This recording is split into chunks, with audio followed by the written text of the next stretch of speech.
İlham Əliyev bu günləri amnistiya aktı irəli sürüb təşəbbüs göstərir. Bu yaxşı haldır.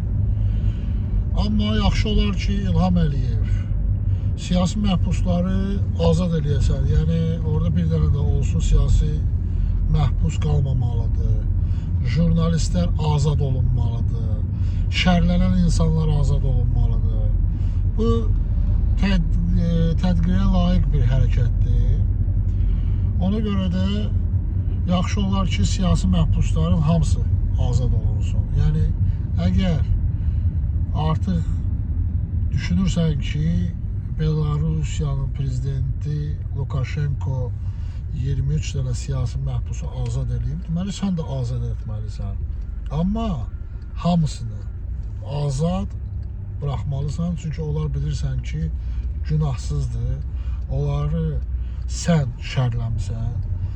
Başda Əli Kərimli olmaqla, Tofiq Yaqublu olmaqla, Məhəmməd İbrahimli olmaqla, Elvin Sayev olmaqla, Rəşad Ramazanlı olmaqla digər siyasi məhbuslar azad olunmalıdır. Eləsinə də vicdan məhbusları, eləsinə də hicablı xanımlarımız. Yəni, onların həbsdə qalmağı sənə xeyir gətirmir, ziyandan başqa. Onların həbsdə qalıb ancaq özünə nifrət qazana bilərsən. Amma onları həbsdən buraxıb və özün də düzəməlli yola gəlməyin bəlkə xalqın sənə biraz yumuşaq desək münasibəti dəyişə bilər. Ona görə də İlham Əliyev öz əməllərində artıq otur düşün ki, yəni bu xalq mənə niyə nifrət edir? Mən bu xalqa neynəmişəm? Ölkədə uşaq pulu verilməlidir. Ölkədə insan haqları bərpa olunmalıdır. Azad məhkəmələr bərpa olunmalıdır.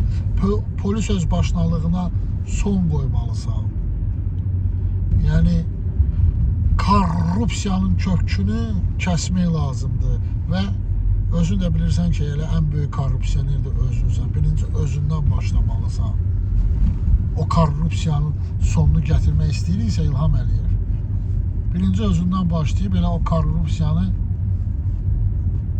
yəni yox eləmək lazımdır. Birinci özün götürməyəcəksən, özün oğurlamayacaqsan, həyat yoldaşın oğurlamayacaq, balaların oğurlamayacaq, nəvələrin oğurlamayacaq bu xalqın pullarını.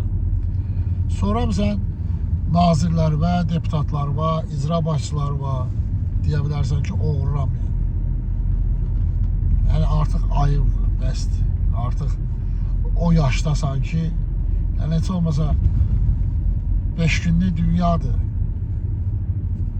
Yəni ölüb gedəndə nəhlət oxumasınlar sənə. Heç olmasa rəhmət oxutdur.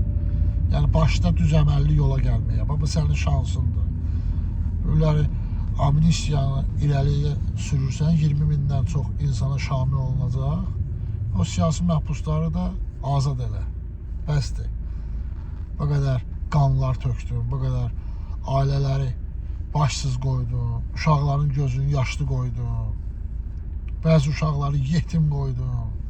Bəsdir. Haqq yoluna gəlir İlham Əliyev.